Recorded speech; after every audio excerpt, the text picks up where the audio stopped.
The Hypersonic Combined Test Force at Edwards is gearing up for the first flight of the X-51A WaveRider flight test vehicle in the spring of 2010. What we are going to do is we're going to take the X-51 WaveRider.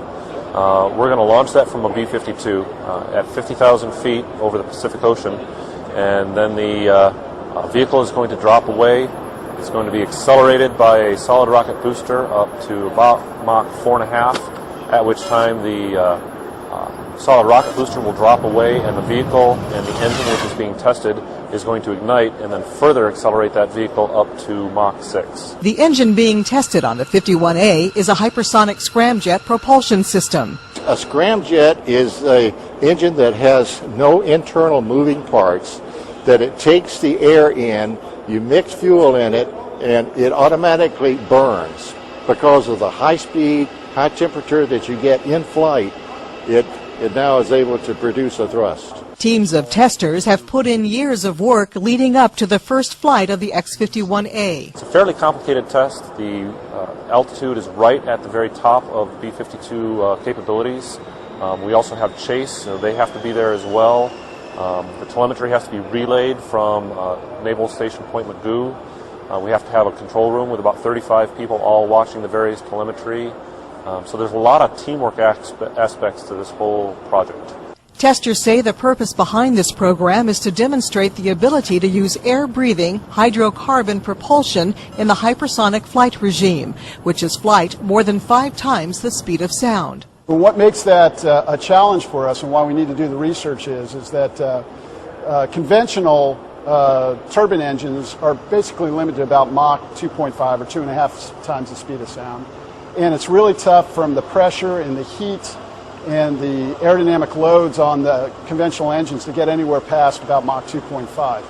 The scramjet on this X-51 will be able to take in air at flight speeds of over Mach 4 and up to Mach 6 and take air from the atmosphere, burn it, and then use it for thrust. And if we get that capability, we'll be able to apply this technology to many other flight applications that the Air Force might use. The testing of hypersonic technology at Edwards is not new. There was the X-15 program that first flew in 1959, and there has been very little other activity since.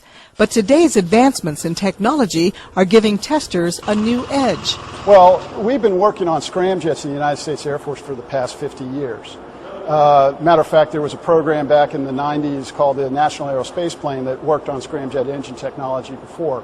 But because of those high pressures and those high temperatures that I talked about with scramjet engines, the technology of the materials and the propulsion and how to handle those high temperatures was not ready. So we have finally come to the point of doing propulsion research that we're ready to go fly a scramjet engine and demonstrate that it's a very viable propulsion concept to power aerospace vehicles. As scramjet technology is developed, testers believe that in the near future it could be used to aid warfighters as a weapons delivery system. Further down the road, it is believed it will make space access easier. The far-term application really is all about space lift, and this is the one that I think in the Air Force Research Lab we're most excited about. And I like to tell people, if you think about the shuttle is basically how we get a lot of our payload up into space now, replenish the space station and things like that. The shuttle has to carry along all of its oxidizer for the propulsion concept, so it's a pure rocket system. If we could incorporate scramjet engine technology in our space lift systems, as the rockets or the vehicles that go up through the atmosphere, they could acquire the air through air-breathing engines through the atmosphere, and you wouldn't have to carry those tanks to carry oxidizers. So therefore, it makes the propulsion cycle much more efficient.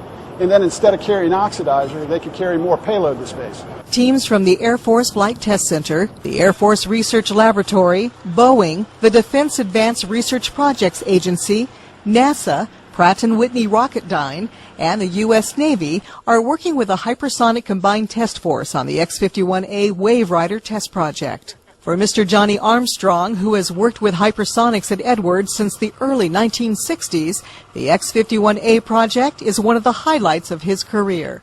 For me personally, this is a real reward towards the end of a career where I've worked hypersonics, and now all of a sudden this program's here. I'm able after 32 years since the X-15 last flew, I'm able to go back into a control room and experience a hypersonic flight test program. Don Waldman, Edwards Air Force Base, California.